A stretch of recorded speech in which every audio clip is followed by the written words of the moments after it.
কে নওশাদ সিদ্দিকী বলেছে আপনাদের যে সে করেছে এই ব্রিজটা? তাকে শুনুন না, তার কাছে শুনুন না।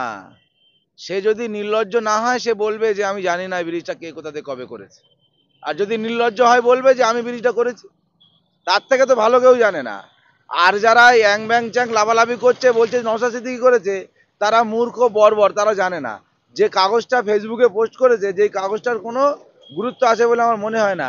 আমি একটা কাগজে লিখে 10 পাতা লিখে যে ভাঙড়ের এই রাস্তা দিয়ে সোনা বাঁধিয়ে দিতে হবে, সোনা দিয়ে বাঁধিয়ে দিতে হবে, যদি মুখ্যমন্ত্রীর কাছে লিখে পাঠাই যে ভাঙড় কলেজ রোড থেকে কলেজ রোডটা সোনা দিয়ে বাঁধিয়ে দিতে হবে, তাহলে সেটা কি বাস্তবসম্মত হবে? সোনা দিয়ে বাঁধিয়ে দেবে কি কোনোদিন? আর আমি এটা লিখে পাঠালাম মানে হয়ে গেল? সেইটা নওশাদ সিদ্দিকী কবে কোথায় কার কাছে পাঠিয়েছে আমি জানি না, কিন্তু শওকত মোল্লা মহাশয় যে এটা উদ্বোধন এটা এটা করেছে, উদ্বোধনের দিন পরিষ্কার হয়ে যাবেন। যেদিন সেচ মন্ত্রী এসে যেদিন আধিকারিকরা এসে সেচ দপ্তরের আধিকারিকরা এসে ভাঙড়ের ব্রিজে শিলান্যাস করবে, আর সেই দিন তো পরিষ্কার হবে। যার 1 টাকা কাজ করার ক্ষমতা নেই, আজকে 4 বছরে 4 টাকা খরচ করতে পারেনি বিধায়ক কোটা থেকে, যে একটা ড্রেন, যে একটা রাস্তা, যে একটা টিউবওয়েল, যে একটা লাইট করতে পারেনি ভাঙড়ে নওশাদ সিদ্দিকী, যে 2 টাকার কাজ করেনি সে 2 কোটি টাকার ব্রিজ করে, ভাবলেন কিভাবে? আর যারা বলছে তারা মূর্খ বর্বর, তারা কিছু জানে না।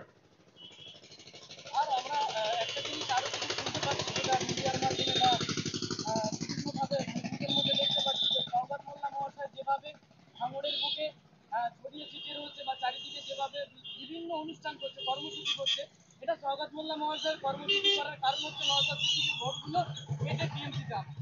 কেন 2024 সালের পরে 2026 সালে ভোট, 2024 সালে লোকসভা নির্বাচন হয়েছে আপনারা জানেন, মাঝখানে 2 বছরের গ্যাপ, 26 সালে আবার ভোট। তাহলে এর মাঝখানে যে কর্মসূচিগুলো হয়েছে, এর মাঝখানে যে শীতকালে কম্বল, বর্ষাকালে ছাতা, আর হচ্ছে বিভিন্নভাবে মানুষের পাশে দাঁড়ানো, সব কিছুই কি ভোট নিয়ে রাজনীতি? আর সেটাও তো করে না নওশাদ সিদ্দিকী। নওশাদ সিদ্দিকী কখন কি করছে? নওশাদ সিদ্দিকী ভোটের সময় আসবে, ধর্মীয়ভাবে বিভাজন করবে, মেরুকরণ করবে, উস্কানি করবে, আর ভাইয়ে ভাইয়ে ভ্রাতৃত্ব নষ্ট করে সন্ত্রাস আগুন জ্বালিয়ে ভাঙড়ে বিধায়ক হয়ে চলে যাবে, এইটাই তো তার ইন্টেনশন। এবছরে অতটা গুড় আসছেন নয়, এবছরে ভাঙড়ের মানুষ বুঝতে পেরেছে 2026 সালে নওশাদ সিদ্দিকী যদি দাঁড়ায়, তাকে সুদে আসলে বুঝিয়ে দেবে ভাঙড়ের মানুষ। আমরা শুনতে পাচ্ছি পীরজাদা তোহা সিদ্দিকের মুখ থেকে, যে ভাঙড়ের বুকে যদি নওশাদ সিদ্দিকের বিরুদ্ধে কারো দাঁড় করানো হয়, কোনো একজন পীরজাদাকে দাঁড় করানো হবে টিএমসি পদে। এটা দল ঠিক করবে, দল যাকে ক্যান্ডিডেট করবে, যাকে ভালো মনে করবে। আমরা দল জোড়াফুলকে চিনি, মমতা বন্দ্যোপাধ্যায়কে চিনি, অভিষেক বন্দ্যোপাধ্যায়কে চিনি। মানুষ মমতা বন্দ্যোপাধ্যায়ের দিকে দেখে ভোট দেয়, অভিষেক বন্দ্যোপাধ্যায়ের দিকে, মমতা বন্দ্যোপাধ্যায়ের সরকারের উন্নয়নের দিকে তাকিয়ে ভোট দেয়। কে ক্যান্ডিডেট হলো ওটা নিয়ে আমাদের কোনো মাথা ব্যথা নেই, দল যাকে ঠিক করে দেবে তার জন্যই আমরা লড়াই করব ভাঙড়ে, আর সেই জিতবে।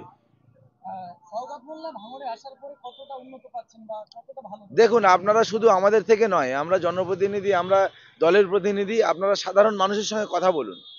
যেভাবে পিএইচির যে জলের যে মানুষের পরিষেবা যে ঘরে ঘরে পৌঁছেছে, শওকত মোল্লা না আসলে ভাঙড়ে আজকে এত উন্নয়ন, এত রাস্তা, এত রাস্তাঘাট, এই যে পথশ্রীর এত রাস্তা, গ্রামগঞ্জে কয়েকশো কোটি টাকার রাস্তা আজকে ভাঙড়ের মানুষ পেয়েছে, আজকে বঞ্চিত হয়ে যেত। নওশাদ সিদ্দিকীর মতো একটা যদি অকম্মা বিধায়ক ভাঙড়ের মানুষ ভুল করেছিল বলে কতটা পিছিয়ে যেত। আজকে মমতা বন্দ্যোপাধ্যায়, অভিষেক বন্দ্যোপাধ্যায় শওকত মোল্লার মতো একটা নেতাকে ভাঙড়ের অবজারভার করেছিল বলে আজকে এই উন্নয়নটা ভাঙড়ে হচ্ছে।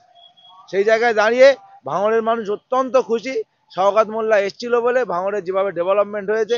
আশা রাখছি আগামী দিনে আরও উন্নয়ন হবে, আরও কাজ হবে, শওকত মোল্লা ভাঙড়ের মানুষের জন্য আরও কাজ করবে।